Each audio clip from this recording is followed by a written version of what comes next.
Hello, everyone. How are you guys? Broken Justice, Alexis, Mark, Punksy. How are you guys doing? I have got the best surprise for you guys tonight. This is going to be so interesting. We've got the author, Bob Lane Bragg. His new book just come out, and I've got his link to his book pinned at the comments at the top. So you guys, I started reading the book today and I'm already hooked. Hey, Alexis, how are you? Then I've got Joe Sodder. You guys met him. And then Amanda Lee.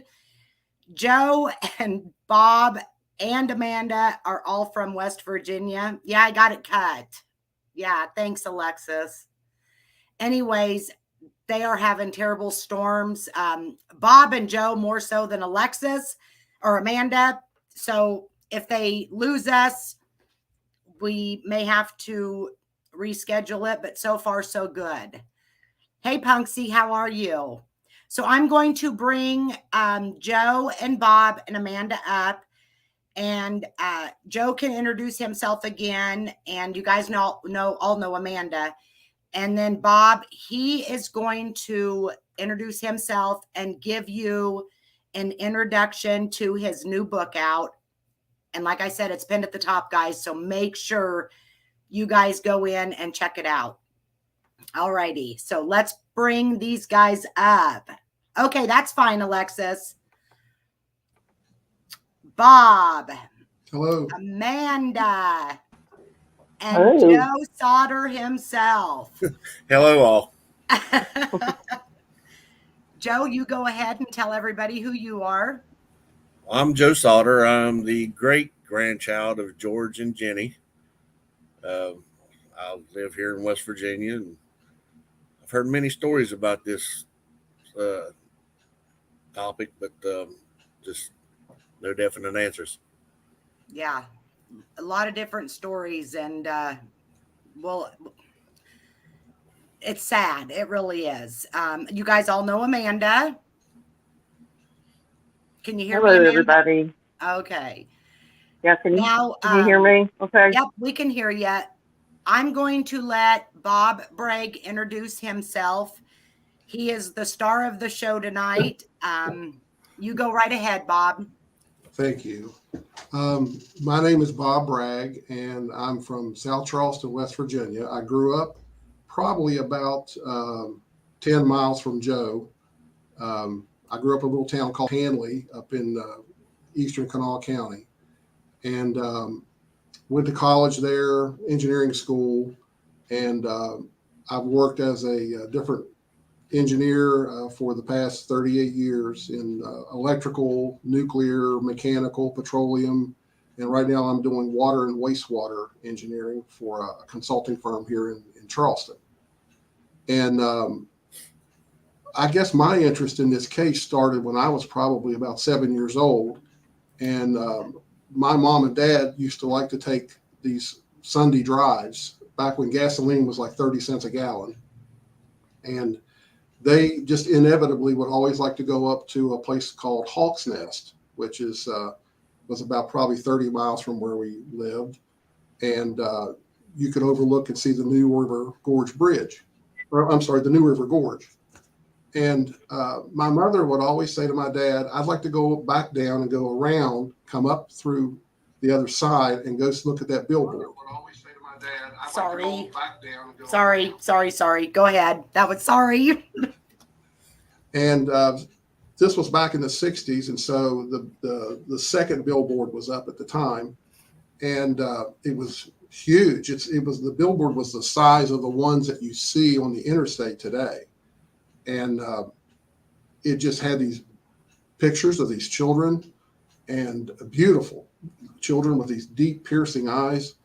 And it would, my mom would just stand there and read it and just get very sad about it. And they would talk about it all the way home. And later on, I dated a girl and eventually married her who was from Fayette County, and her father was in law enforcement in Fayette County. And we would sometimes go up to Fayetteville to take him something that he might need. And we'd go past the billboard there. And sometimes we would have Sunday dinner at his house, and we would talk about various cold cases, like the Sodder children or the Fayette County butcher, which Joe might be familiar with. That was a pretty big one. And they would just always talk about it and say, well, it's been so long now, nobody's ever going to figure this out, what's happened here. And eventually I divorced that girl, and we didn't have those conversations anymore. But the beginnings of this book for me started around Christmas of 2014, when there was a huge newspaper story in our local paper called the Charleston Gazette about the case. And usually they would have the stories about the Sodder fire around Christmas, because this all happened on Christmas Day, 1945. And it was a big 2-page story. And at Christmas time, we all would go around to different houses, and everybody was talking about it. And I could talk about it, relatively intelligently, because I could say, well, I saw the billboard. Yeah. And we talked about it. And at the time too, I was doing a lot of genealogy research for my family and friends and stuff like that. And I just sat down on my computer and started typing in the names of the children. And the next thing I knew, I had a stack of papers about an inch thick that I had gotten off the internet related to the case. Birth certificates, death certificates, marriage certificates. And at the time, I had a relative that was in law enforcement that he actually gave me a copy of a report that had to do with the case. That was actually, it turned out to be a summary report from the West Virginia State Fire Marshal's office. It was about 18, 20 pages long. And at the time he gave this to me in early 1991 or so, I looked at it and put it in a drawer, and then forgot about it. And when this newspaper story came out in 2014, I got it out, started reading about it, started seeing the names, started doing searches on them on the internet. My stack got even thicker. And after doing that for a few weeks, I can't remember who it was, but somebody suggested you should put together a book. And I guess that's where it started. I just began an outline of the book of what it could be. And what year was that, Bob? That was, by that time, it was 2015. 15. It was early 2015 when I made the decision to write the book about it. And it just kept going. And I worked on it on weekends and evenings. Sometimes I would work on, I put it aside for about a year because it was getting to be too much for me. And I talked to several different friends about it, how to form a book. And my job as a environmental engineer, I have to write a lot of technical reports and things. And so I'm pretty good at just writing and expressing things like that. And so that helped me to put this thing together. And I just finished it up it's been about a year ago since I finished it. And the very first publisher that I sent it to scooped it up and sent me a contract. And we've been working on the edits for about the past year. And then I had to do a lot of work too on getting permission from various agencies and people to use photographs and documents and quotes and things like that. So that took a long time to do that.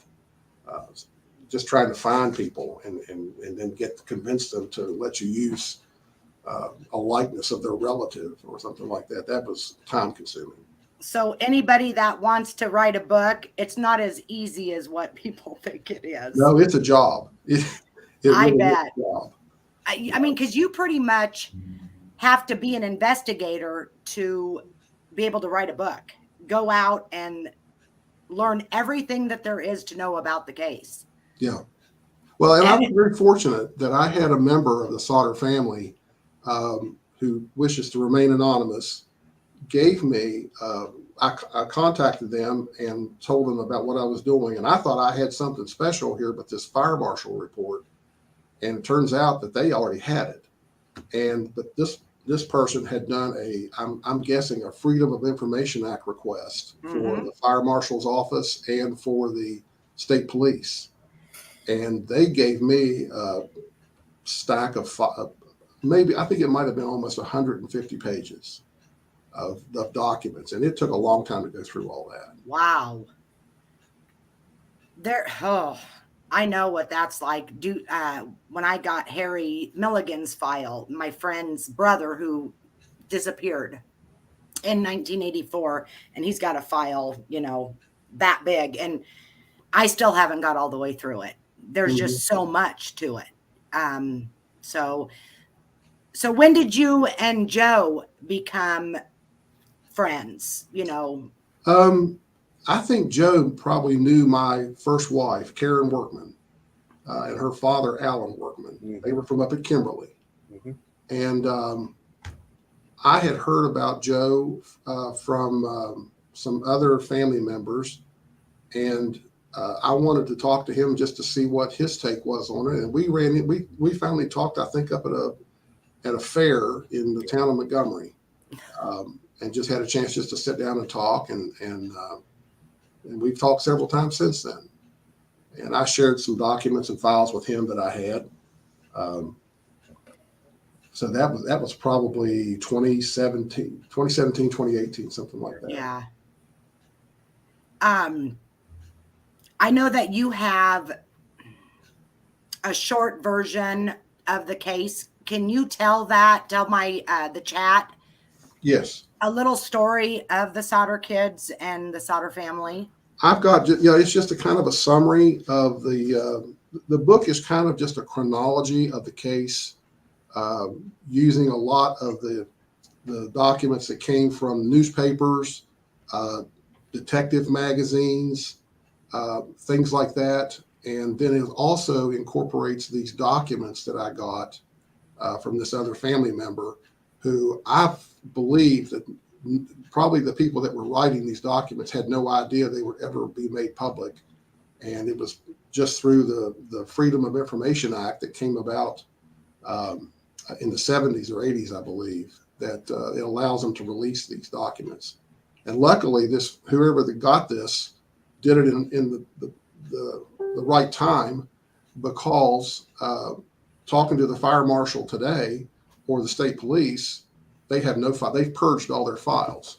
And I don't think that's nefarious or anything. It's just a matter of they don't have space for it, and they consider it a closed case, and so they've tossed them all away.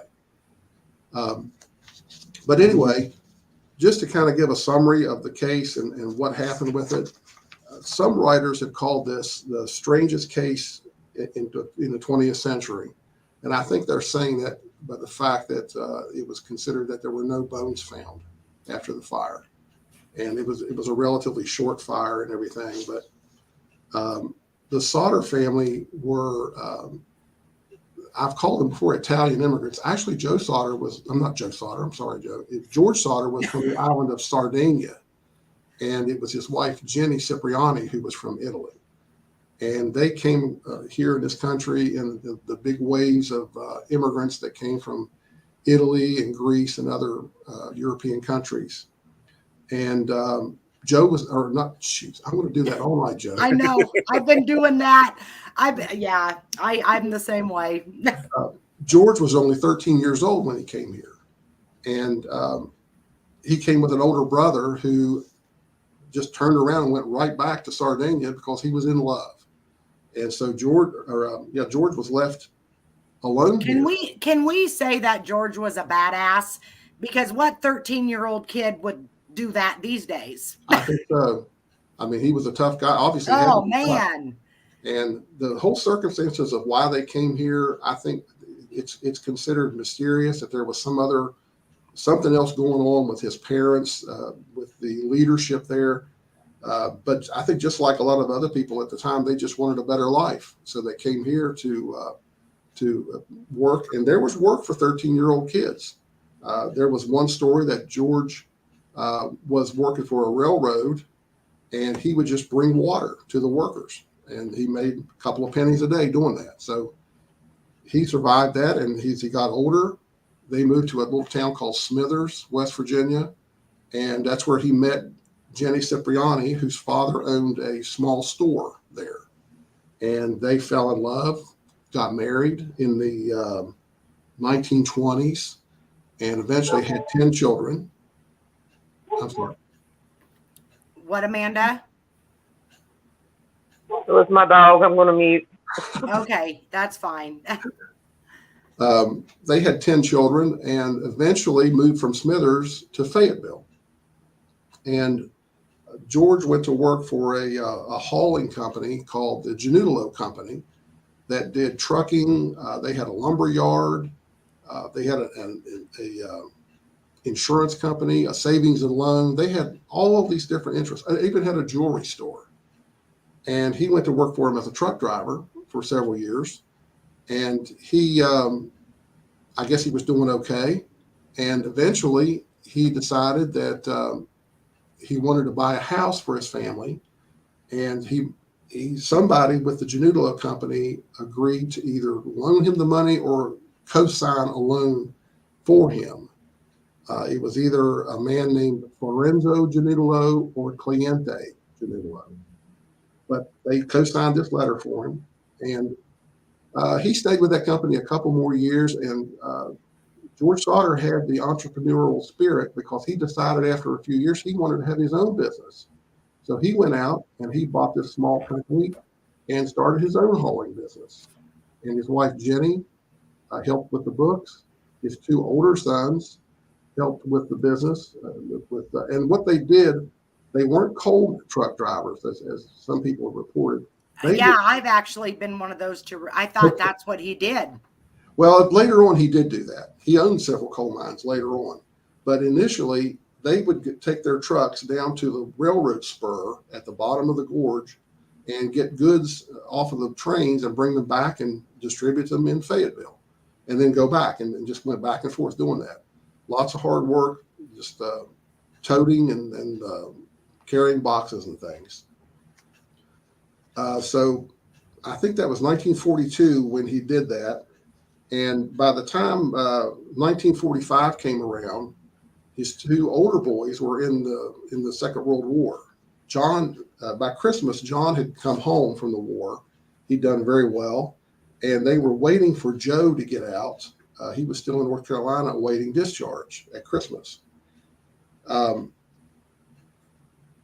Like a lot of families, like my family growing up, George and Jenny allowed their kids to open their presents on Christmas Eve. And so they had a big Italian dinner on Christmas Eve night, and they had a big celebration planned for the next day. And they were both, the parents were worn out, and so they went to bed first on Christmas Eve night and took the youngest child, Sylvia, with them. Then the two older boys went upstairs to bed. The Sodder house, that was one thing that was done wrong in the History's Greatest Mystery show about this. They got they added a second or third floor to the Sodder house.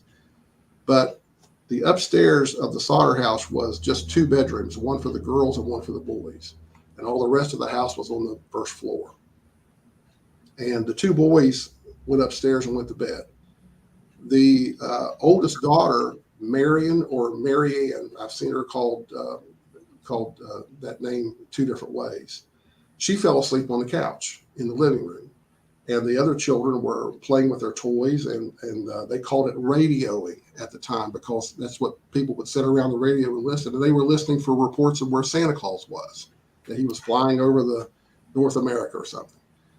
And the five children that asked their mother's permission to stay up was Maurice, Louis, Martha, Jenny, and Betty. Well, the next thing that happened, there was the phone rang around 11:30, somewhere between 11:30 and midnight, and it was supposedly a wrong number. Now, this was back in the days in rural West Virginia where you didn't have a dial on your phone. You just picked up the phone and the operator came on and got the number you wanted. And so this was supposedly a wrong number, but there was something about it that made Mrs. Sodder kind of suspicious, I guess is the word. Well, she hung up the phone and she looked around and she saw that the 5 children must have gone to bed because they weren't there. Mary Ann was still on the couch, but the chores that they had assigned to everybody in that house had chores. And the chore was just making sure, like for the younger children, that the door was locked or the drapes were closed or something along those lines. And she noticed that none of the chores had been done. And she thought about, and she wished later on that she had, of going upstairs and getting the children to come back down and do their chores and then go back to bed, but she didn't do it. So she went back to bed. And in another few minutes, she heard a sound that sounded like somebody rolling a rock on the roof. It made a sound like this. Oh, wow. And she's laid there in the bed and waited for it to happen again, and nothing happened. Now, in all fairness, there was a real winter storm going on out there, and the wind was blowing, and it could have been a tree limb. It could have been anything. Just to jump ahead for 1 second, later on, there was a man that was on a transport bus that was driving by the Sodder's house around that time. And he later told someone that he saw what looked to be balls of fire being thrown up onto the Sodder house and rolling off. But he didn't stop the bus and he didn't get off and check on it. So Mrs. Sodder drifted off to sleep, and in a few more minutes, she woke up again and smelled smoke and went out, and the house was on fire.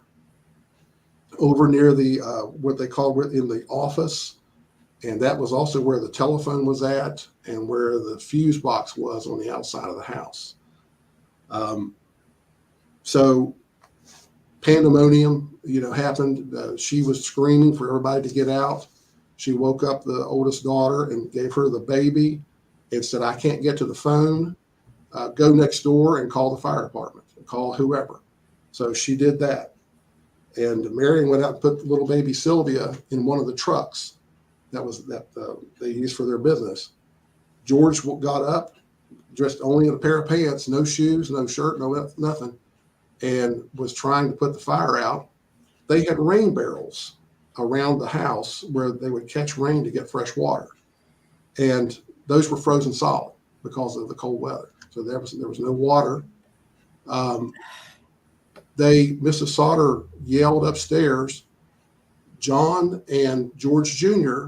came down the steps. And from what somebody told me later on, the fire was almost on top of them because their hands, I think it was George, his hands were burned and his ears were scorched. That's how close the fire was to them. So there was no turning and going back. There was a little bit of controversy about that later on in the statements that they gave the police. But they got out and they looked and they saw that 5 of the children weren't with them. And it turns out it was the same, out of 11 people in the house, it was the same 5 children who had asked to stay up and play with their toys that were now missing. So the house pretty much burned to the ground. George Sodder he tried to break a window to get into the house, slashed his arm. After everything was over, he had to go to the hospital and was treated for that and for shock. And they were just, they lost half their family, they believed. And they took shelter in a little shed that was that they used for selling fruit and vegetables in the summertime. And they waited there. The reports were that the house burned to the ground in about 40 to 45 minutes. And it was so cold that the heat from the fire just went straight up into the night. Heat goes from a hot source to a cold source very quickly. And the house, this was before the days of fireproofing or insulation or anything like that. Back in those days, people sometimes between the studs, we put insulation today, but people back then would put straw, newspapers, anything to try to keep the cold air from getting out. So of course that just makes it go up burn even faster.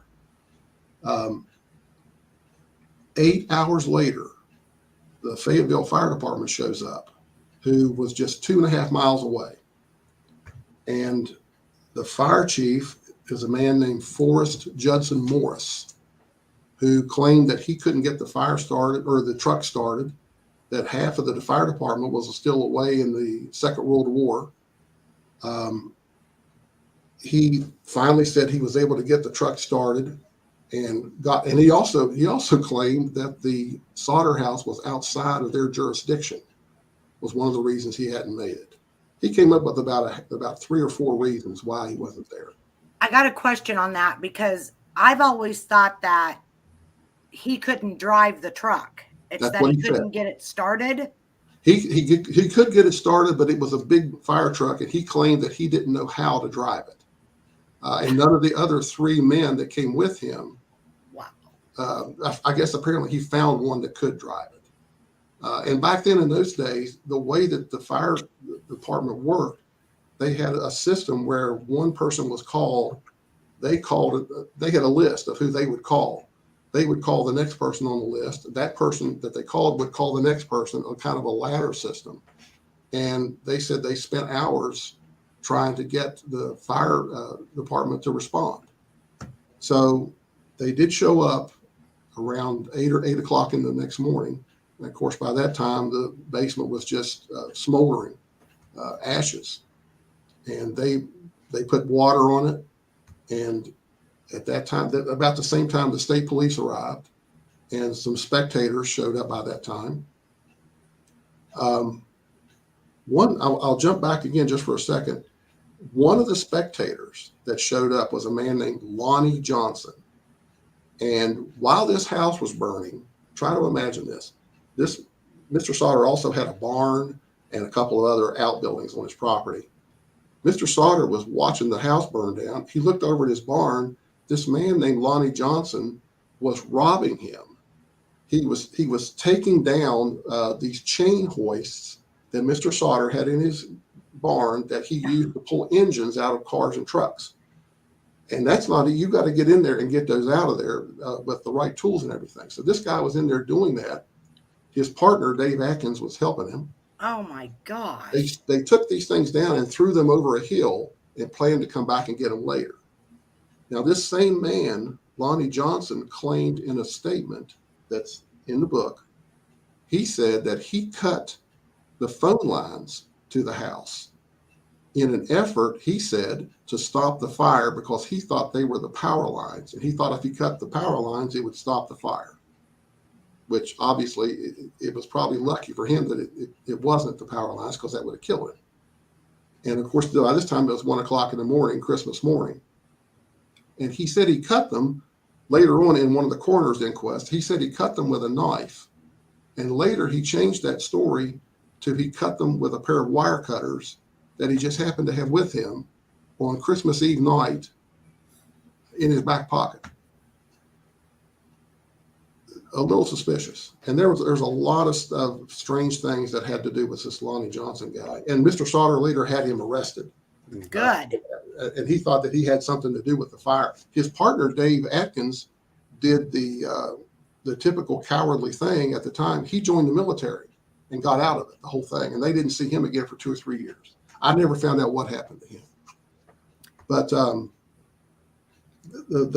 they questioned, and then after everything was there, the fire chief sprayed the house with water, the basement, and then a team of about 9 or 10 people got down into the ashes and looked for any remains. Well, after about an hour or 2 of looking, and we're not talking about a huge house. This was not a really big house. After an hour or 2 of looking, the fire chief came over to George and Jenny and said, we have searched this as with a fine-tooth comb, and we can't find any remains of the children. And they said, well, that's obvious. That can't be right. It can't be right. There's always something left. And he said, there's nothing left. So in another thing that happened, very strange, I thought at the time, but my law enforcement father-in-law told me this was kind of common. By that time, some of the city officials and county officials had showed up, and the state fire marshal, the assistant state fire marshal, was on his way. The state police were investigating. They were taking statements and everything. And the Fayette County deputy district attorney decided to hold a coroner's inquest right there in the front yard of the Sodder house. Right then, 10 o'clock in the morning, the fire was just still smoking. I'm assuming they thought, well, the answer is obvious. The house caught on fire. They didn't investigate how it happened. Mrs. Sodder right away said she thought that the fire was set. And no, she didn't explain why. But they had this inquest right there. And everybody wanted to go back home. It was Christmas morning. It was probably somewhere between 0 degrees and freezing. And they wanted to take care of this and get back to their families. I'm sure that's what they wanted to do. So they came to the conclusion that the children had died. About 2 or 3 days later, they had a second inquest where they actually generated the death certificates. And the head of that coroner's inquest was a man named Cleante Gianulo, who I'd spoken of before. He was a former employer of Mr. Sodder's. And he was the head of the coroner's jury, and he made the statement, no remains of the children had been found, and he signed all the death certificates, and they issued them. So after that, of course, the family was devastated, and they were trying to figure out what they would do next. The fire marshal finally showed up. He told them not to do anything. Wait, and they would come back, and they would talk to them. George and Jenny wanted to have a funeral at the site of the fire eventually, and so, but they didn't want everybody staring down into this hole, possibly looking at the dead bodies of their children. So George Sodder commissioned a man to come in and fill in the hole with dirt that came from, we don't know where the dirt came from. He filled it back up to the top, and they made a small cemetery for the children. And that's where they eventually had the funeral for the children. It was called a very strange funeral for 5 children. There had never been anything like it. Now, the interesting part of this is that about 60 days before the fire happened, Mr. Sodder had been approached by a man named Rosser Long, who was a local insurance agent in Fayetteville. Very successful insurance agent. He did very well. There's lots of newspaper articles about him doing very well. He approached Mr. Sodder and said that someone had suggested that he should take out life insurance on his 10 children. And Mr. Sodder said, well, I'm not interested in doing that. He said, 2 of my children just got back. Well, one of them still in the Second World War. No, John was still in the war. He said, 2 of my children are in the Second World War. About half of them are under 10 years old. Why would I do that? And he said, well, how about we increase the amount of homeowners insurance you have on your house? And the interesting thing there was the homeowners insurance policy that Mr. Sodder had on his house.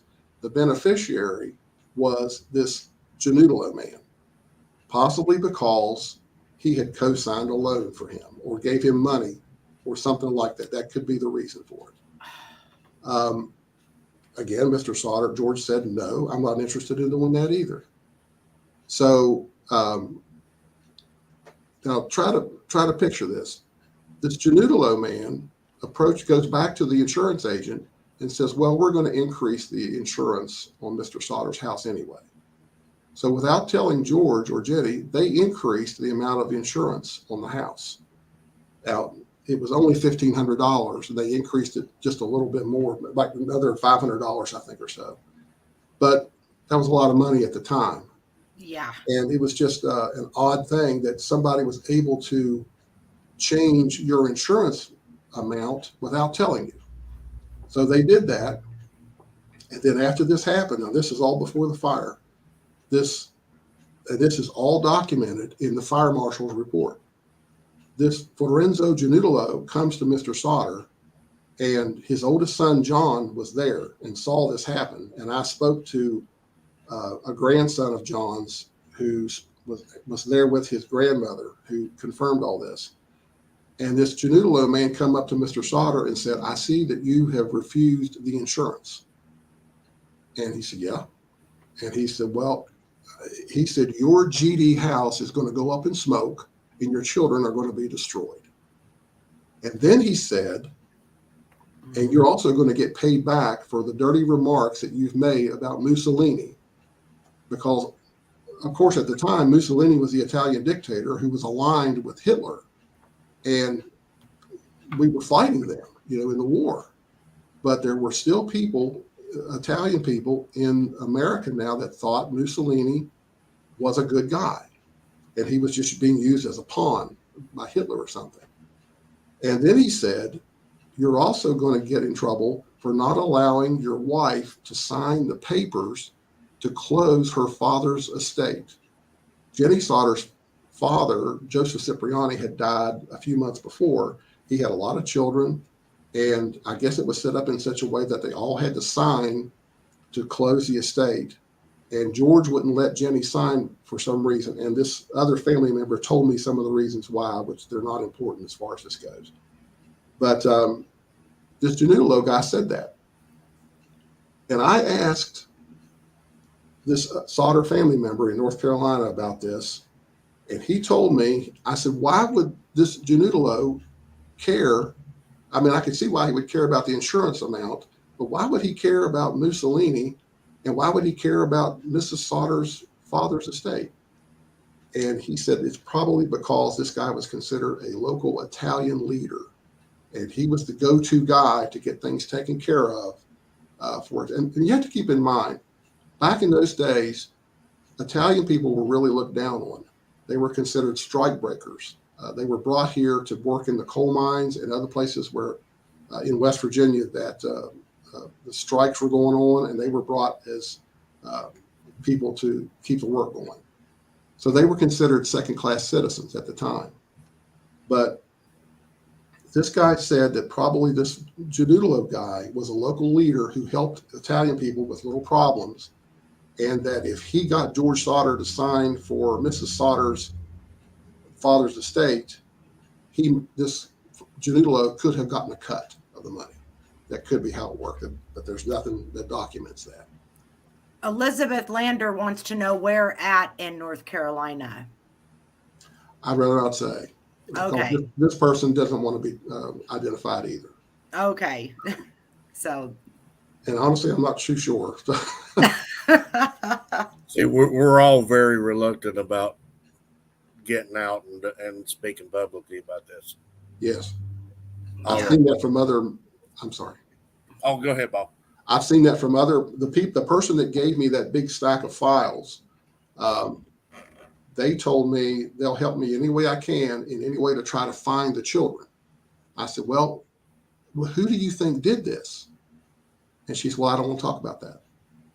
And I said, well, it could be that if we know who did it, that could give us a clue as to where the children are. And they didn't want to talk about it. They said, we still have family members up there. And so here, 70 some years later, they're still afraid about this. Wow. And I think it was, as you said before, there's really three scenarios as to what could have happened here. The one is the fire was an accident and the children died in the fire. That's scenario one. The second one is that because of this ill feeling that was around George Sodder by other people in that area, that somebody could have set the house on fire. And the children could have died as a result of that. That's manslaughter. The third scenario is somebody set the house on fire intentionally, but before they did it, they saw those 5 children in there playing, got them to come out, and took them and sold them, or did something, gave them to somebody else, and then set house on fire. So, as the book title says, there's not enough direct evidence to prove any of these scenarios one way or another.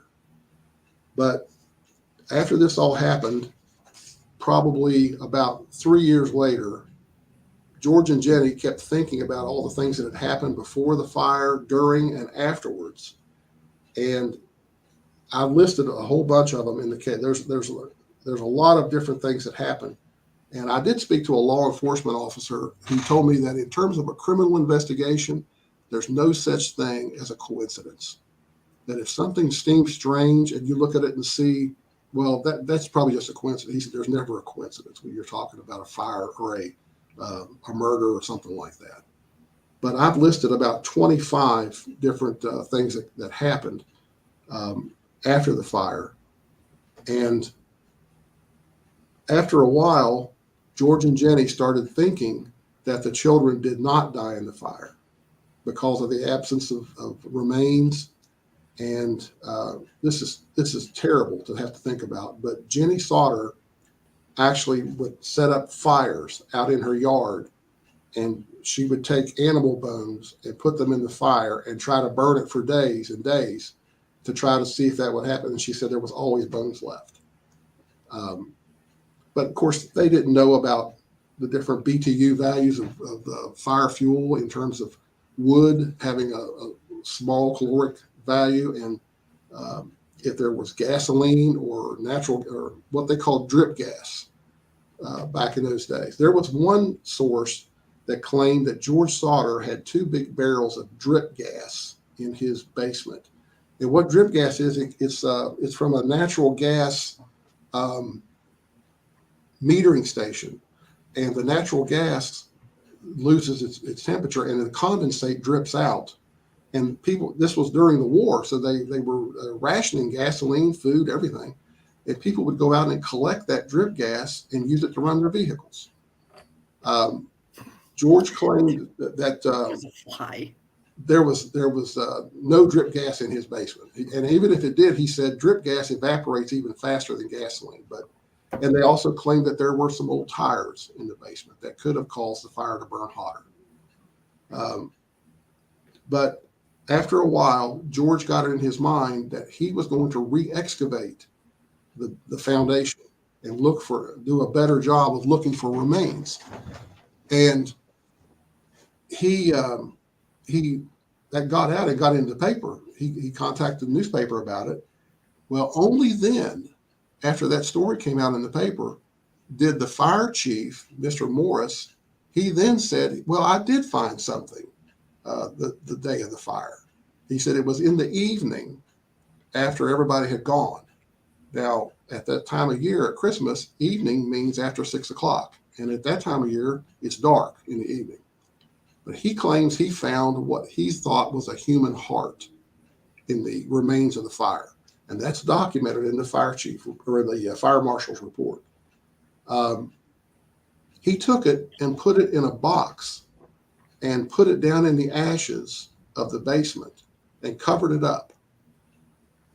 Well, that got around eventually to George Sodder. So they called this fire chief, said, what did you find? You didn't tell us anything. He said, well, I thought I told you, but maybe I didn't.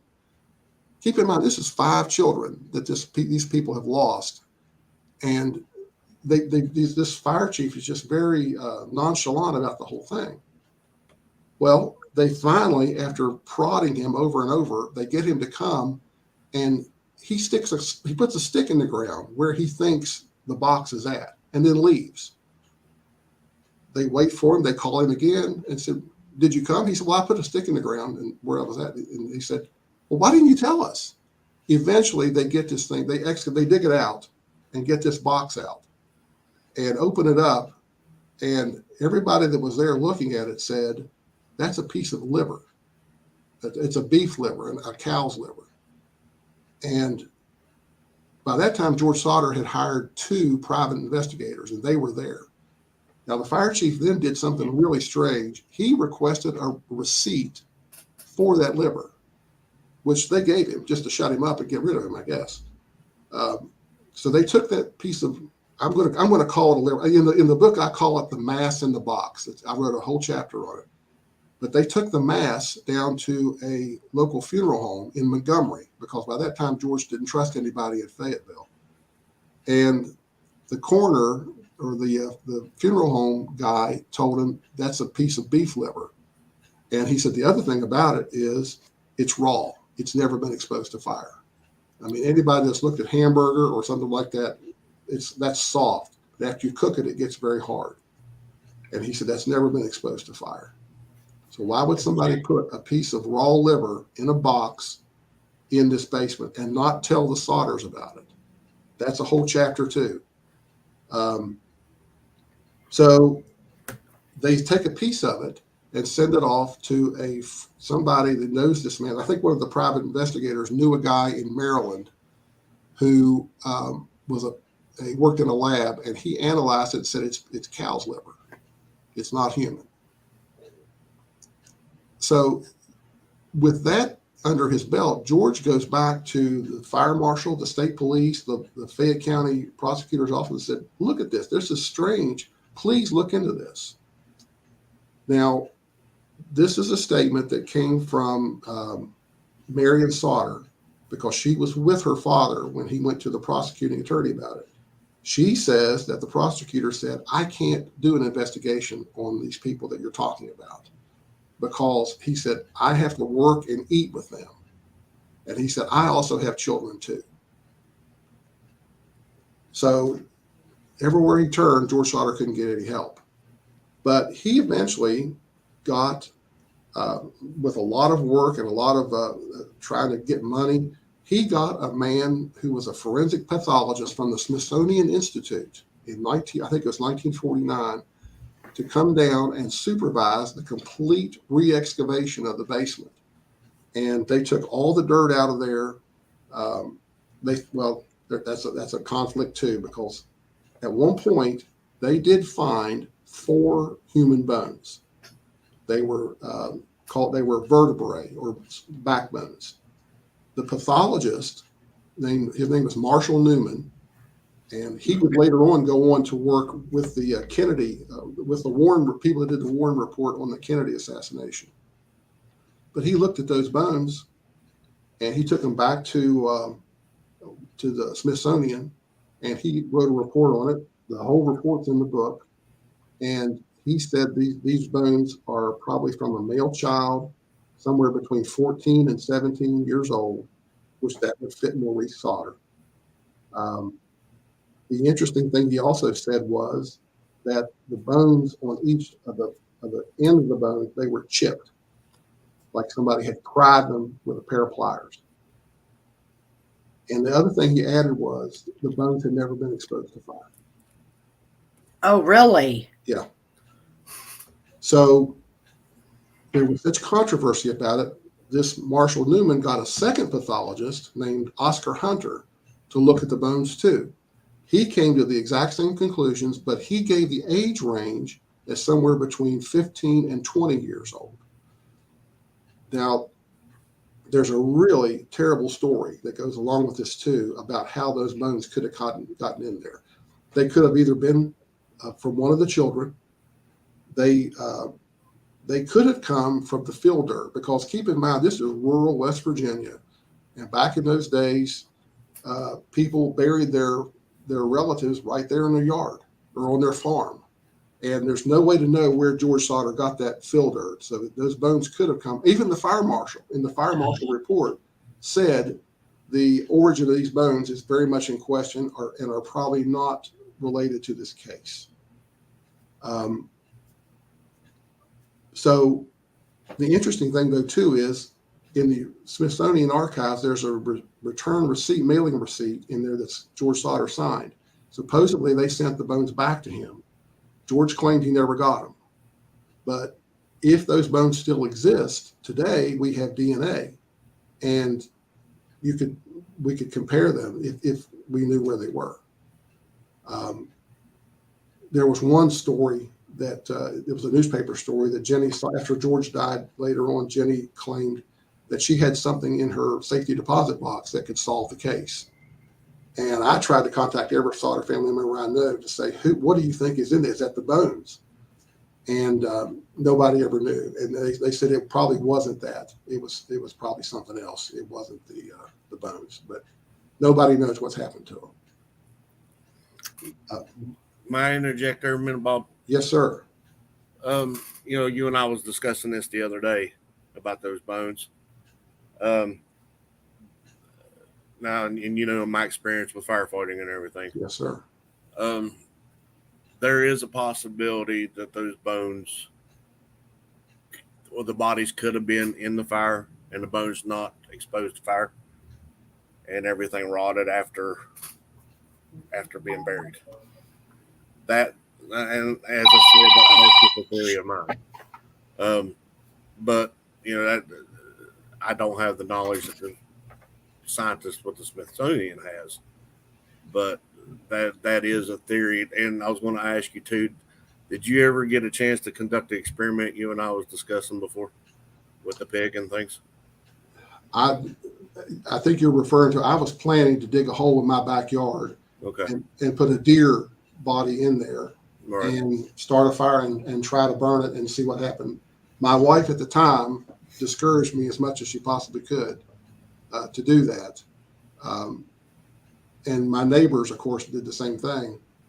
And they said, if for nothing else, the smell is going to be terrible. And that's one of the things, too, that the people that were at the fire that day, that's one of the reasons they claimed the children weren't in the fire, because there was no smell of burning flesh at the fire. Of course, too, there was very high winds going on. Yeah. Any fumes or anything like that could have been blown in a different direction. And they never showed up till 8 hours later. That's right. So there was no fire going on, but they were still in there smoldering for a while. And as for what Joe's saying, I also, part of the research that I did, when I was trying to get permissions to use some of these statements and photographs and things, I spoke to a representative of the fire marshal's office named Jason Baltic. Mm-hmm. And he told me that it's been his experience that under the right conditions, with the right fuel, if a body is in there and the right fuel is there, and something may fall on the body and trap the heat in there, that he has seen a body go to ashes. Mm-hmm. But the next thing he said was, but not 5 bodies. And it's, and then the other person I spoke to, I don't know if you've heard of a show on Netflix called The Making of a Murderer. Mm-hmm. I spoke to one of the forensic pathologists that was an advisor on that show. And I just asked her about bones. She had it was in a medical journal called Burning Bones, or Exploding Skulls and Burning Bones. And she said that a lot of times after a fire, that bones will go from being hard like wood to, after they've been exposed to a lot of fire, they can turn to almost to chalk, like a stick of chalk, and that you can crush them. Mm-hmm. And that's what happens too after a cremation. That was the other thing that the Sodders looked into, was cremation. And the people that owned a crematorium in Cincinnati told them that there's always something left after the cremation. And this is going to get a little bit gross, but they said after the burning of the body in an enclosed chamber with natural gas heat, they have to take the bones and put them through a thing called a cremulator, which grinds them up and turns them into dust.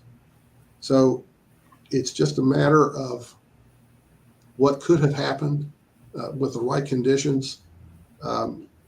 And as I said, there's no way to know one way or the other what happened. But for me, in the story, I tried to take a lot of this, not direct evidence, but circumstantial things, and try to see how they related to the case, such as the statement of this man. Oh, the other thing about that Janutolo statement about your house is going to go up in smoke, the next paragraph of that fire marshal's report, which was from 1950, it said that Mr. Janutolo has never been questioned about these statements. Basically, you're threatening somebody that their house is going to go up in smoke, and then nobody comes to you and says, hey, if I made a statement like that, I'd be in jail that night. So that, I thought that was odd for the fire marshal to put that in that report. And like I said, this Mr. Janutolo, when I looked him through newspaper stories and everything, he was a big leader in Fayetteville. There's actually a park in Fayetteville named Janutolo Park. Yep. He was involved in a lot of things around Fayetteville. Yeah. Yeah. If you don't mind, I want to answer Mark real quick. Yeah, you go ahead. Which Mark? We've got 2 of them. Milligan, I didn't put my glasses back on. I think his name's Okay. Milligan. There was a ladder that great-grandfather kept close to the house. The ladder came up missing. It was found later on over in a wooded area. But it was always said that somebody drove by and they seen somebody had that ladder up to the house. That was just one of the theories that was out there at one time or another. That's Yeah. true. And then Mark Klein wants to know, wouldn't the teeth survive a fire? They generally do. Yeah, they do. And you're looking at five bodies. I mean, I could see maybe some of them maybe being burnt, completely disintegrated, but maybe all of them no. But I still I can't get that thought out of my head that my family burned up in the fire. Yeah. Now, along those same lines, the ladder, as I said, the telephone lines were on a pole 14 feet above the house, and so Lonnie Johnson had to do something to get up there. There was the insinuation was made by George Sodder in a meeting with the state police and the state attorney general's office that somebody threw the ladder over the hill intentionally so that they couldn't get upstairs and get to the children. It could be too, and I'm speculating completely, but with all those children, I know when I was growing up, we always liked to play with the ladder, and the children could have been playing with the ladder and didn't put it back the way it was supposed to be. Right. Yeah. But it's hard to say one way or another, what could have definitively happened. But Broken justice. Oh, go ahead. There was also a lady after a while, let me get to the billboard. About 1953, George had tried all these different avenues to get people to reopen the case. And they did for a while. They did reopen it for a while after some of these strange things appeared. And the Sodder and their private investigators came up with a list of names that they would like to have investigated. Well, the fire marshal and the state police took the list and divided it up and did check with these people. And from what George complained about was that the fire marshal in particular went to these people and said, "Hey, did you start the Sodder fire?" And they said, "No." And the fire marshal said, "Okay," and left. That was the extent of his investigative interest. So after a while, they got the FBI involved for a while. And also, and I don't know how this happened, but George came to the conclusion that it was possibly his wife's family, the Ciprianis, that could have been responsible because of the conflict with their father and the will and everything. And a bunch of the Ciprianis had moved to Florida by that time. And so part of what they did was they sent people and investigators to Florida to interview the Cipriani family down there. And they found absolutely nothing that would tie the Ciprianis to this case, with the exception of one thing. And this is very controversial. What happened was there was a woman in Smithers who claimed that the Sodder children were in her living room the next day after the fire. And this woman, I won't say their names, it's in the book, but I'm not going to say it on the internet. But they claimed that the Sodder children were there and they were taken away by these Italian men. Well, so when that came out, the Sodders tried to use their private investigators and contact the state police to say, check with these people. Well, they did. And the way this story worked, by that time, George Sodder had posted a $5,000 reward for information about the children. And of course, people come from everywhere. There's all kinds of statements and letters from people saying, I know where the children are at. I know, and there's some that are really sad. But this story about the children being in this lady's living room the next day came from a woman who lived in Charleston, and her husband drove an ice cream truck. And his route was up into Fayette County. And it was believed that this woman told the ice cream, I'll just call him the ice cream man, And he went back and told his wife about it. Well, she probably thought, well, maybe we can get that money. So she calls with the Sodder private investigator, who calls the state police. And when they get back to that woman, she said, I didn't say anything like that. I've never said that. Well, within a year, the ice cream man and his wife move away to Ohio. And that's one of several different instances where somebody is said to have claimed to have said something and then changed their story after the deputy sheriffs or Fayette County law enforcement got a hold of them and tried to talk to them about it. But that was one of the strange occurrences. And then there was another woman who owned a hotel in Charleston who claimed that the next day or a couple of days after the fire, that 4 of the 5 children were in her hotel. And she claimed they were in the company of 2 Italian men. And her name was Ida Crutchfield. And she owned the Fairmont Hotel in downtown Charleston. And she gave a notarized statement to the state police saying these children were there. And on the billboard, Mr. Sodder put her name up there. Now, the interesting thing, too, is she claimed that the oldest boy wasn't with them. If this is true, if the children were kidnapped, it's possible that oldest boy, who was 14 going on 15, he could have resisted.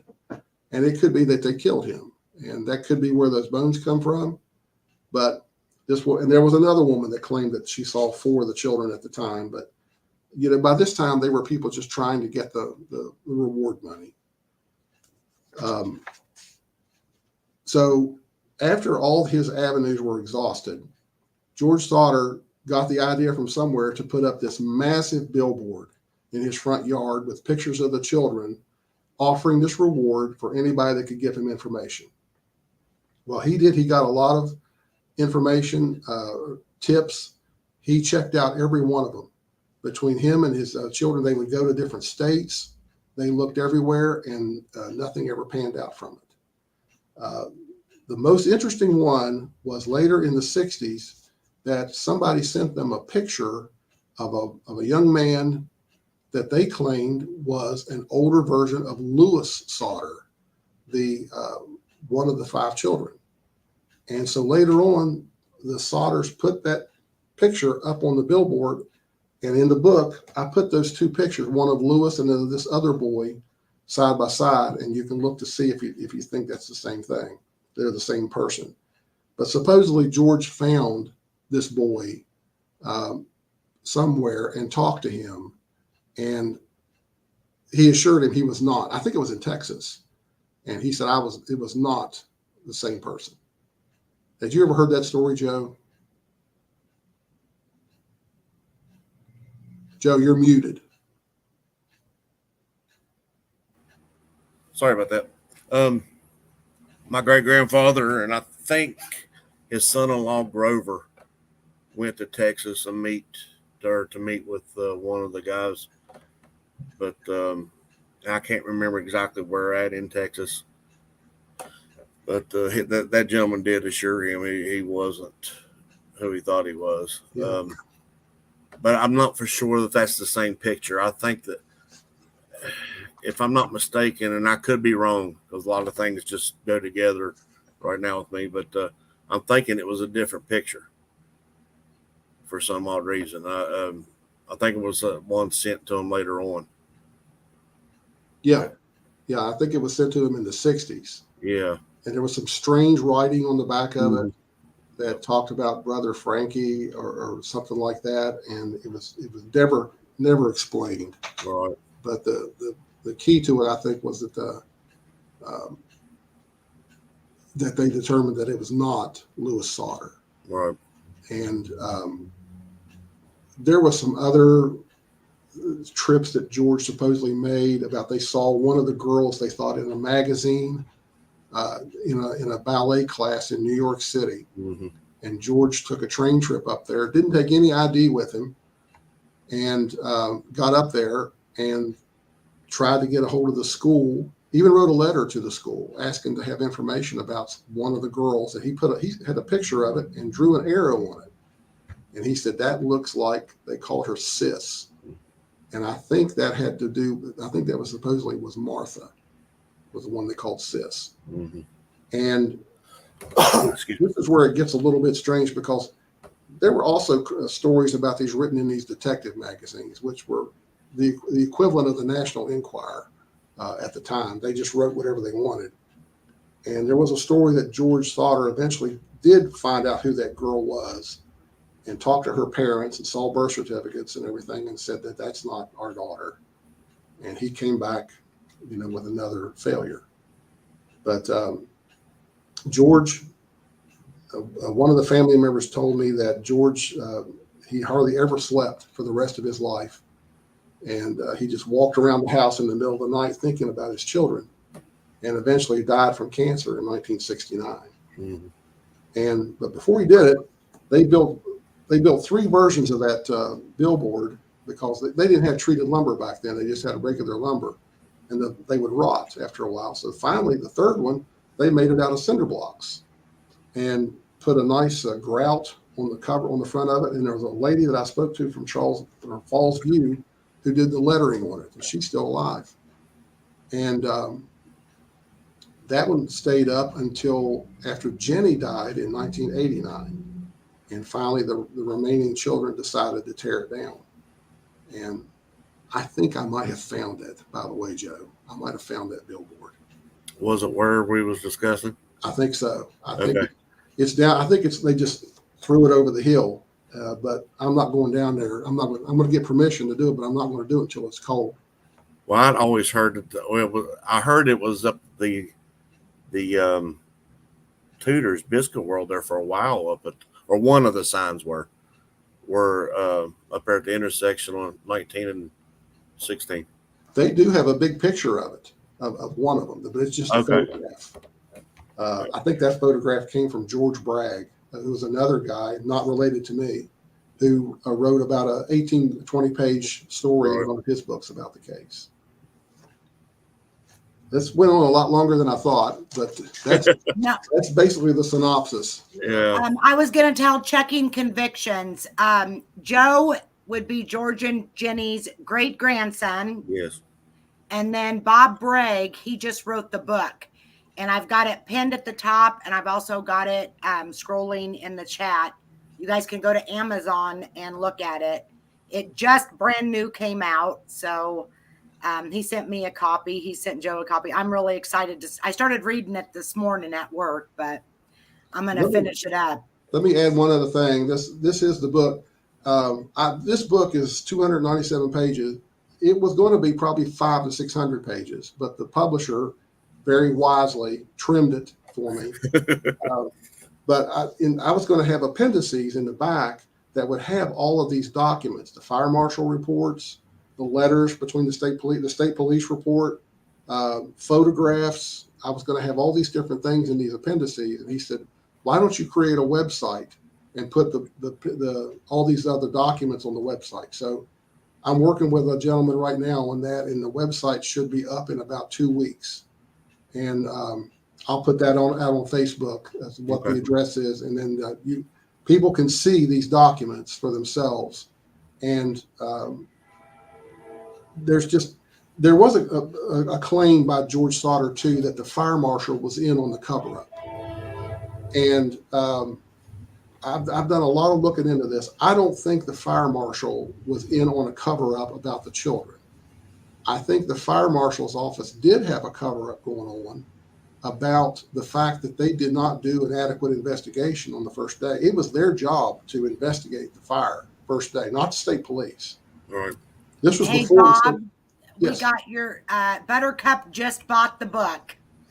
So I appreciate it. Thank you, Buttercup. Speaking of the book, I had a gentleman reach out to me the other day. It was on that one of the posts on Facebook that we were just talking on, and he lives in the UK, and he said the book's not available in the UK. Is there any way you can do anything with that or anything? One of the things I had to agree to on some of these photographs was that they would only be used in the United States. Okay.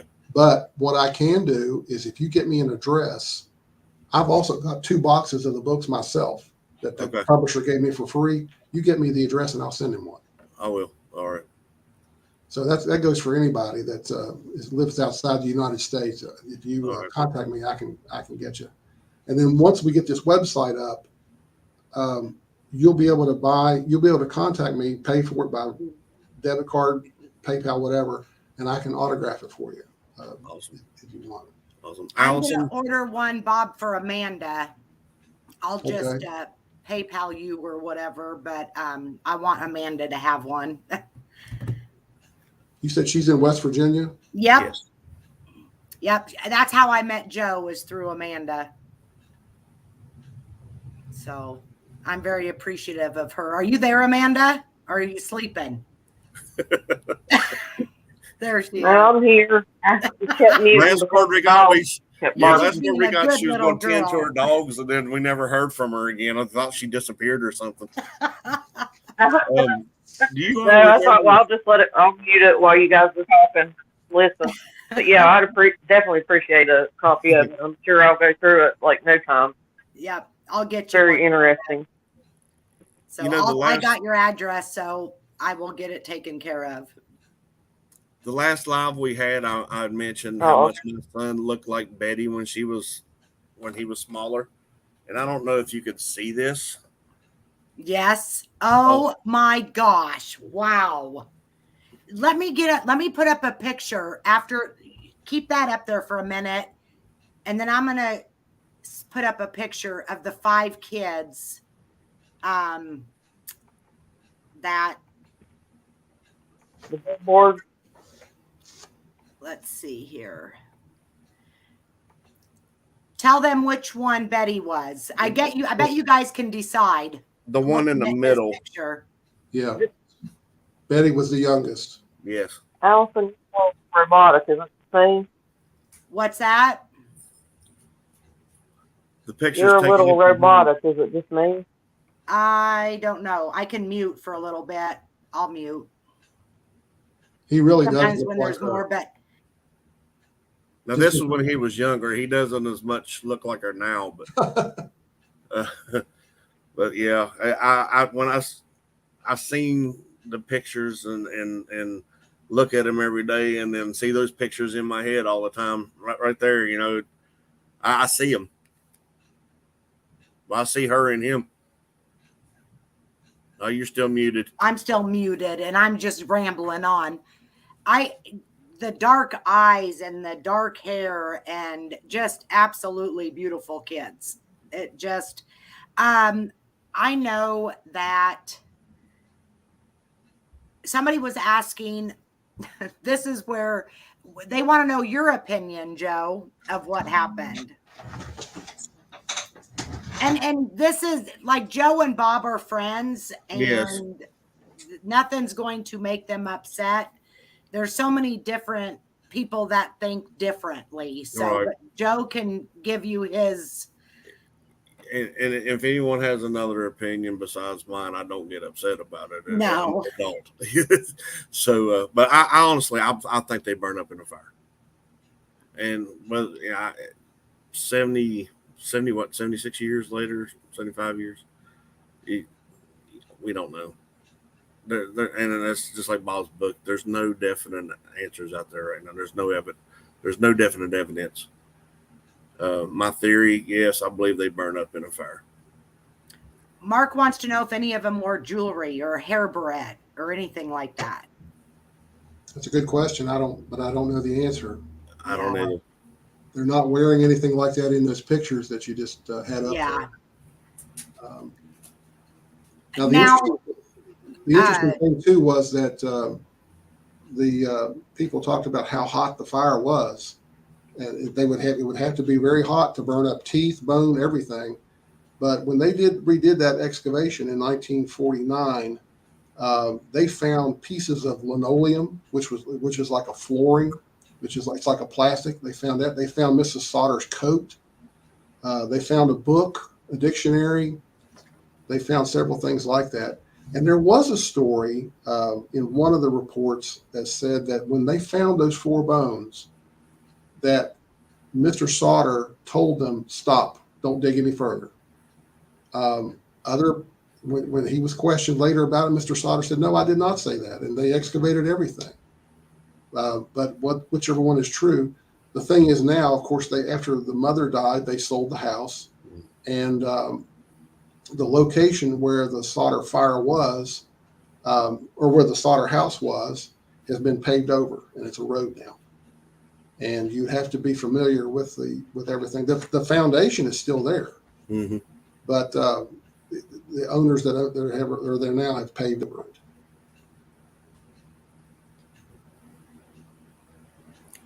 There I was muted again. I would love to come to West Virginia. Not now with all the storms you guys are having. Yeah. Yeah, it's a sad story, but I'd love for her to come too. yeah. Joe, either way, do you feel like somebody started that fire?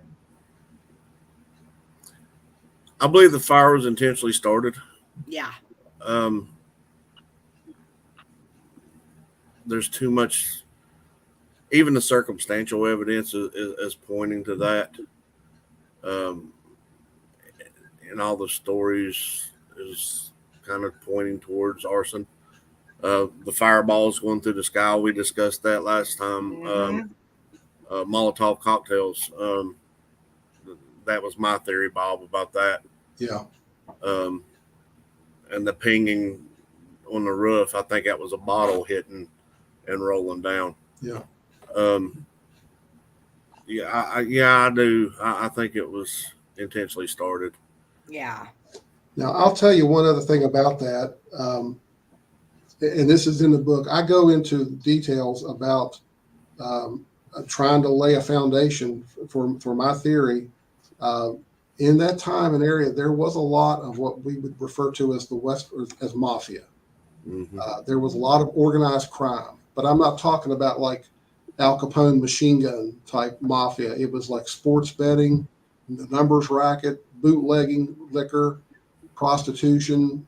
Later on, it was drugs as well, and it's still around to a limited extent. But there was a lot of it there, and some of the biggest people that were involved in that were in the Smithers area.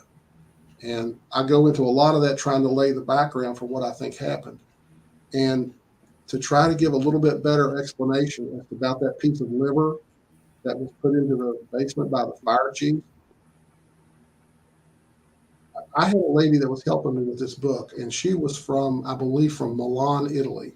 And I met her on a website called websleuths.com, which is a site where armchair detectives can get together and talk about cold cases.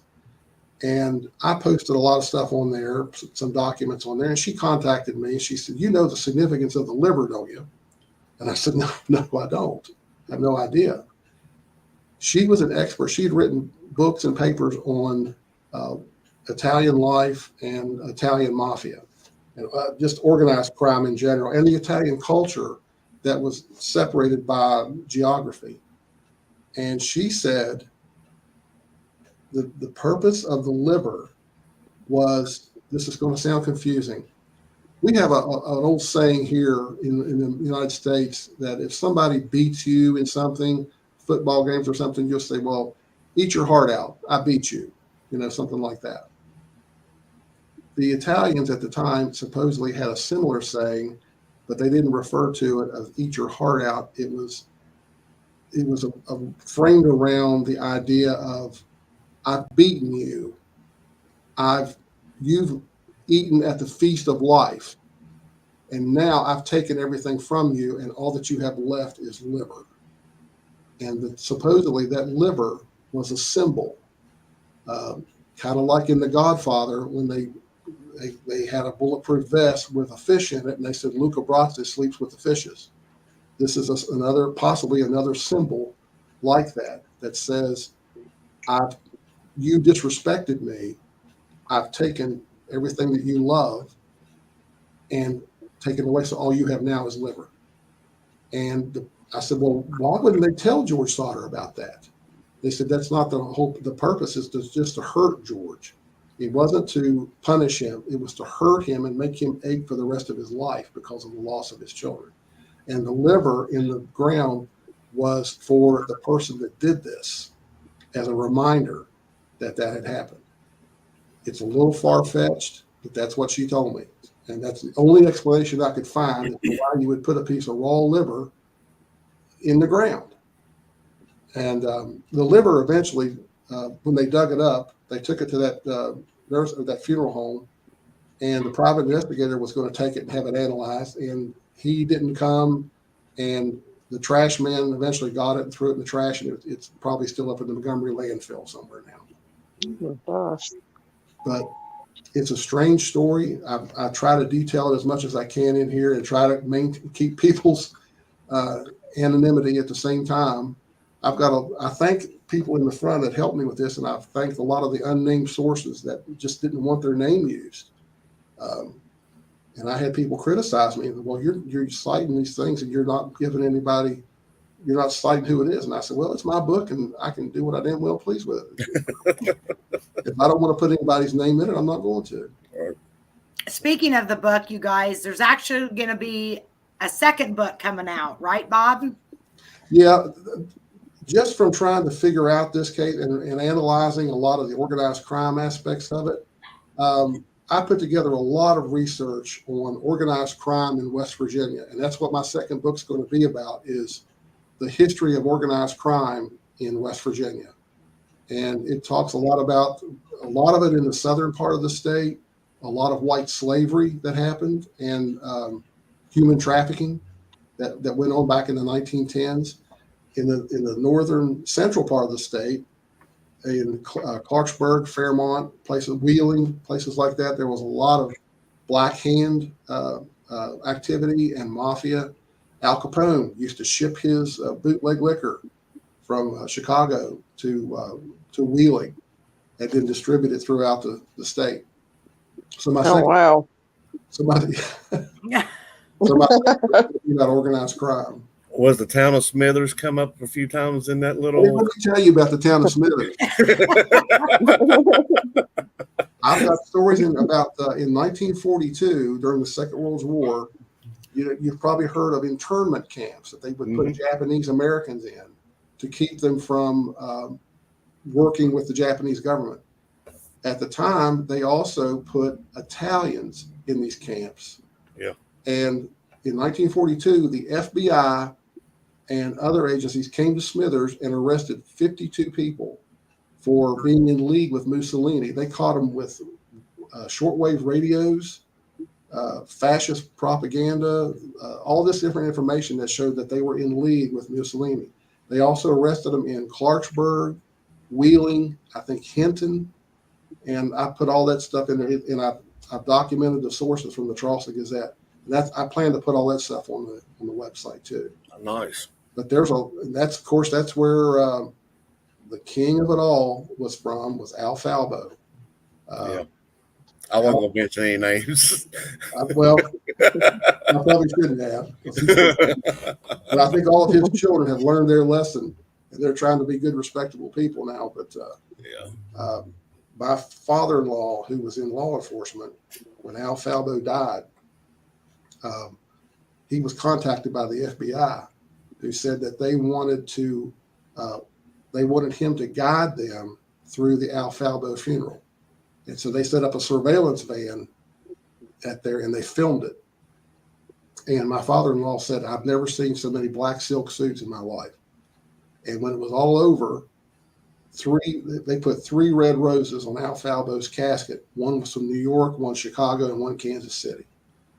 And said the biggest of the bigs came from all around to pay tribute to Al. And then after he was dead, they arrested his wife. The FBI arrested his wife, his children, because he had gambling and prostitution stuff going on everywhere.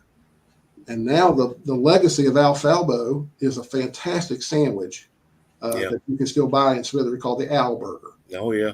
It was bologna, salami, ham, onions, lettuce. Oh, it's fantastic. What's it called? The Al Al Burger.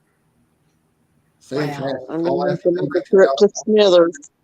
The best one I've found is actually being made in Ripley right now, and he has a letter from the family for the most authentic Wow. sauce. Yes, That's quite it's a little diner called the Downtowner in Ripley. I've heard of that. It was in the Yeah. paper. Think about that. A friend of mine No, owns I it. haven't He's heard been of with it. the fire department. But, What'd you say, Amanda? You're getting hungry. Yeah, that's what it translates to. But I want to ask you guys a question, and it's off subject, but me and Allison have discussed it. What do you guys think about the bunker in Lewisburg that was unknown for 30 years? At the Greenbrier? You know what I'm talking? Yeah, Yeah, I've toured that a couple times. Yeah. did you? Yeah. That's what me and Allison want to do.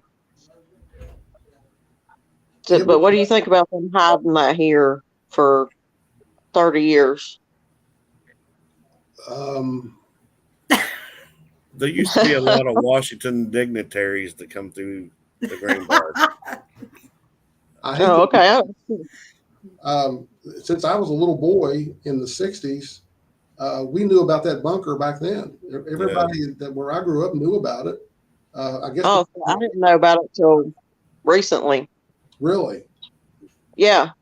Yeah, I'd never heard. I saw a documentary on it. Yeah, there's a lot of documentaries on it, actually. Yeah. Well, the I even don't more know. interesting story about that is that bunker was just for the House of Representatives and the Senate, the two branches of the government, not for the executive branch. And so there was supposed to be another bunker for the executive branch. Since that was disclosed back in the 1990s, they supposedly built a new bunker like that.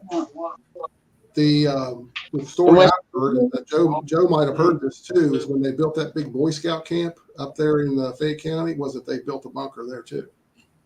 Oh, yeah. Oh, I heard some stories on that. I'll get with you. Okay. Later on. From a very, very high gluten source. It almost verified. Yeah, it's pretty much verified. Wow. Now, the off topic again. Do you know the case of Teresa Woods? A little bit, yes. I read it in George Bragg's book. They're supposed to be reopening that case. New evidence is supposed to come about. Wow. Supposedly. I've heard of that one. Yeah, I'm not 100% sure. That's just rumor on the street. Yeah. That was one that, they always said, I hate to offend anybody, but they always said, if you want to kill anybody and get away with it, go to Fayette County, West Virginia. Yeah. And that was one, I believe, that she was from there, and they just chose not to pursue it. They had evidence, but they couldn't prove it. I used to stay with my uncle a good bit, in the summertime when school was out, and I had walked. There was a pond close by to where they found her body at, and I would go down there and do fish a lot in that pond. Walked right by it several times. Never knew it was there. Of course, I was a good distance, but I went right by that area several times. Wow. Yeah. I'm going to have to look into that. Yeah, me too. You should get a copy of George Bragg's book called Unsolved Murders and Mysteries in West Virginia. Yeah. Now, how is he related to you? The Braggs are all related because we all came from Virginia, from Jamestown, Virginia, up through Bluefield, and they were generally, everybody that came that way were criminals. And so all the Braggs are related that way somehow. But I think we're very distant cousins. He looks like my father a lot, but George died a couple of years ago. And but he's got a great book where he just does 10, maybe 10 pages on different stories. And like I said, he did a big story on the West Virginia butcher. Yeah. That was about a man that was cutting up. He was cutting up bodies on. That's what I was wanting to ask you about. Yeah. Yeah, because there was a body. I'm originally from Wyoming County, And I can tell by your accent. supposedly, Yeah. yeah, I get that everywhere, no matter where I'm at. But and one of the bodies was supposedly it was a torso from we call it the Mad Butcher, right? Yes. Was buried in one of these small cemeteries where I lived in Wyoming County. That's how I knew that whole thing. And I've tried to look it up since then, as I became an adult because I remember it, but you can't find a whole lot on it. But that's one thing that I wanted to mention to Allison about possibly looking into. If you contact me after this is over on Facebook or something, I'll try to get you a copy of that book, because the George Bragg's widow is still publishing those books, I believe. And he I wrote, didn't know there was a book. oh yeah, it's a really good book. And they came to a conclusion as to who that was. It was a man named Hugh Montgomery, who was a mental patient. And when they finally caught him for something else and put him into an asylum in Ohio, all the murders stopped. And George Bragg did a long phone interview with him, and just crazy. He wanted to be a doctor, and he liked to practice surgery, and so that's why they think that he would cut up the bodies and stuff. And there's a lot of other bodies. There was the one in Wyoming County, like you're saying, but there were some others that they never were able to pin to him, but they were similar type of murders. Yeah, I'd love to hear more about that. Cheryl, or Broken Justice. What's that Mussolini? He was what? That's where a lot of the story stems from. Joe, Bob, whichever one. Do you guys want to talk to Broken Justice about that Mussolini? Well, he was the Italian dictator at the time, and his group of fascists had thrown out the communists in Italy after the Italian kingdom fell apart. And he rose up as a very flamboyant dictator. There's a good story. If you do Wikipedia on Mussolini, you can find out more about him. But he aligned himself with Hitler during the Second World War, and eventually he wasn't very popular with everybody in Italy. He was with some people because he did do some things that were helpful, but at the same time he was trying to create a power base for himself. And eventually the communists surged back up again and captured him and hung him upside down in I think it was Lake Como, Italy. And back here in West Virginia, that was in April of 1945. And George Sodder was supposedly very keen on going out to the local coffee shops and sitting down and talking about politics and everything. And there were some of these people who supported Mussolini. And he would tell them, well, you're absolutely crazy. He said, you're fool. He said, he's crazy. He's aligned himself with Hitler. Now, this was before they had figured out what Hitler was actually doing with extermination camps and things. But George was an American. He came here, he saw the American dream, and he wanted it. And he wanted to leave all the old stuff behind. And from what I was told, he didn't even allow his children to speak Italian in their house. They wanted them to speak English. But he made it clear that he didn't think much of the people who were supporting Mussolini here in the United States, and more specifically Fayette County. And that's what I believe, that Giannullo man, that's why he made that statement. He was still a supporter of Mussolini. Mm-hmm. Yeah. Does anybody else have any other questions for Joe or Bob? I did have a question.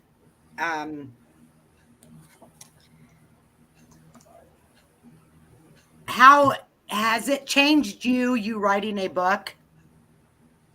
Have you changed in any way?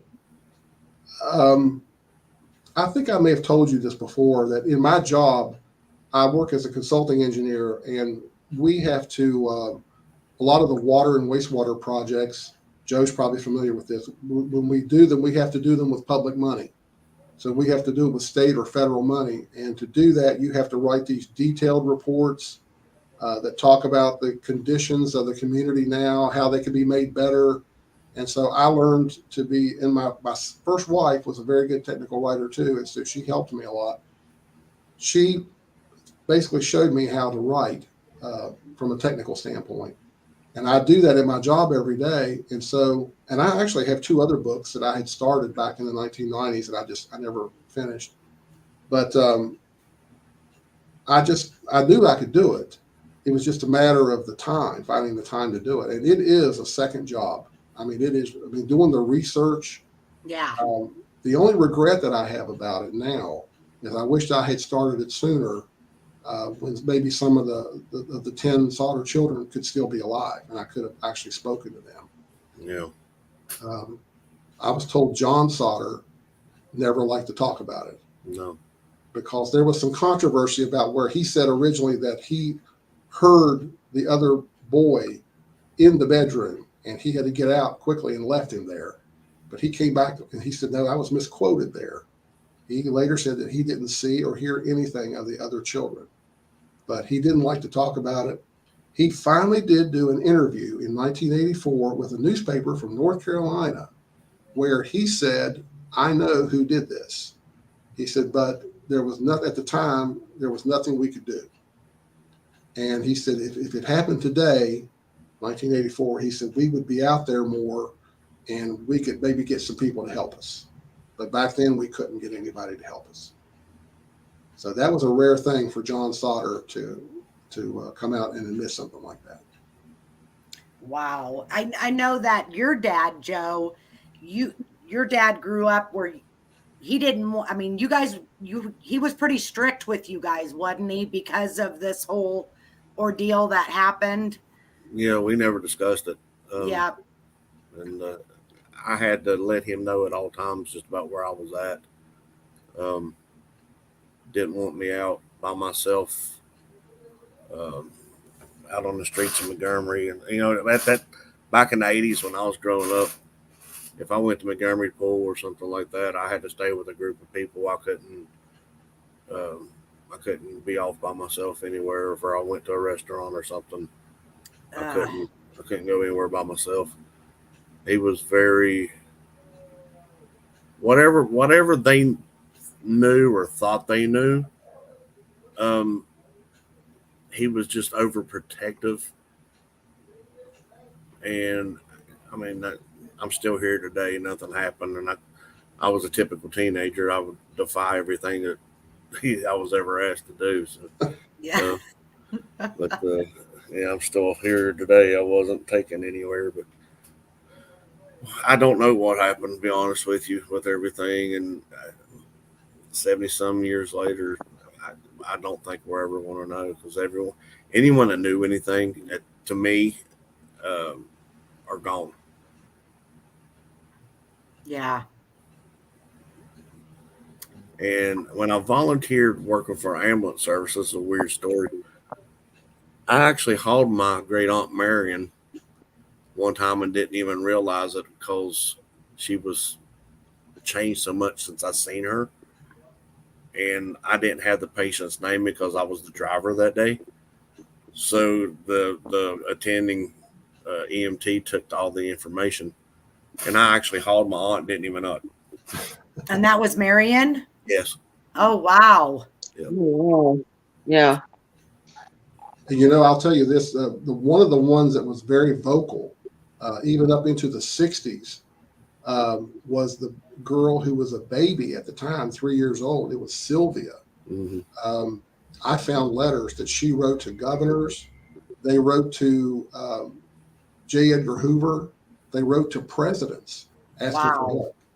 And one of the people they wrote to was Wally Barron, Governor Wally Barron, who was known as probably the biggest corrupt governor West Virginia's ever had. And he told her that she would probably be best suited to just accept that the children are dead and live with it. Well, she wrote back a letter at him that was very fiery. And I found that and sent a copy of it to her daughter, who she said, and I'll never forget that she wrote me an email back, and she said, I don't know if you'll ever solve the case of the Sodder children, but you've made me feel better seeing what a firebrand that my mother was back in her day. Yeah. So. Oh, I bet. I can't. I mean, just reading what I've read about George and Jenny, I imagine all you Sodder kids, every generation's a little Spitfire. I'm gonna plead the fifth. My kids are somewhere listening. I'm pleading the fifth. Well, think about it, George. I mean, he comes here 13 years old.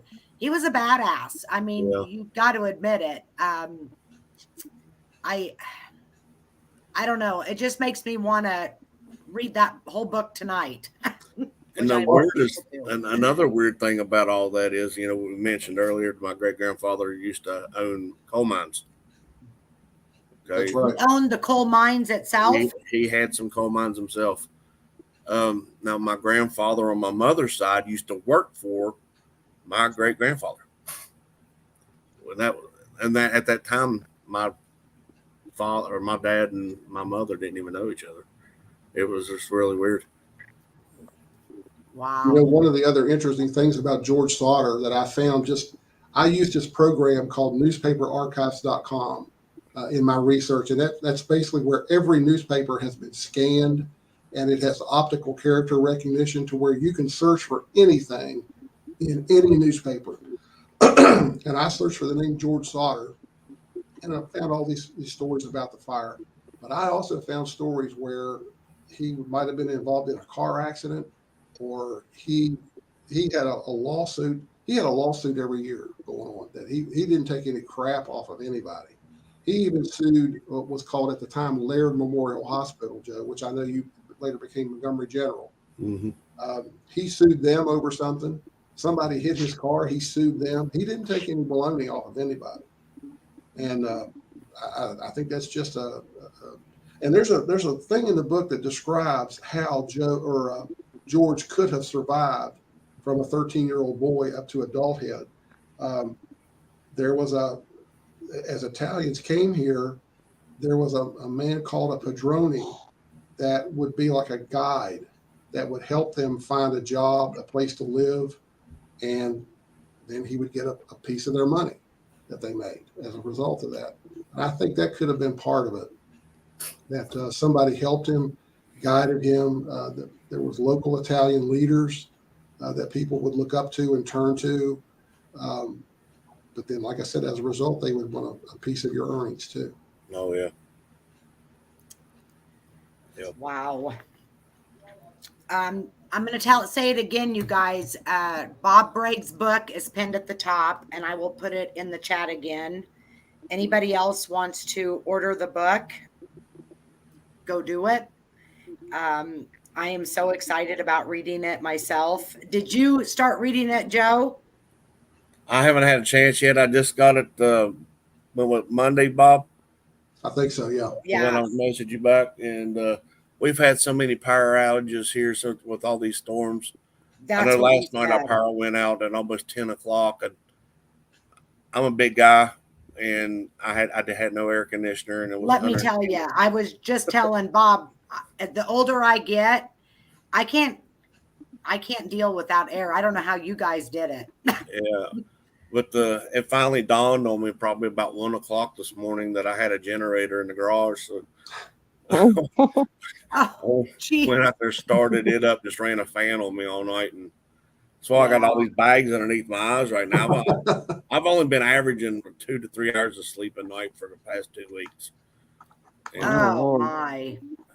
And that's a lot to do with COVID related issues also. Yeah. I still haven't got my taste back from almost 2 years ago. I have no taste. Really? I have my smell, but no never taste. lost mine. I just can't breathe with the crap. Yeah, it's just crazy what that does. Anyways, does anybody else have any other questions? Amanda, do you have any other questions? I don't think so. I think I thought of a couple along the way, but then lost them. Yeah. Well, we can, do this again. There's other things that I would like to talk about. Mark said, very interesting show tonight. I'm so Oh yeah, it was thankful great. that you, Bob, took the time out. You, Joe, took the time out to come on here, and I appreciate it. And I know the chat does too. Well, I've enjoyed it. I was a little Yeah, nervous we about doing appreciate this. it. Well, I'm always nervous. It never gets any better for me, and I usually talk more.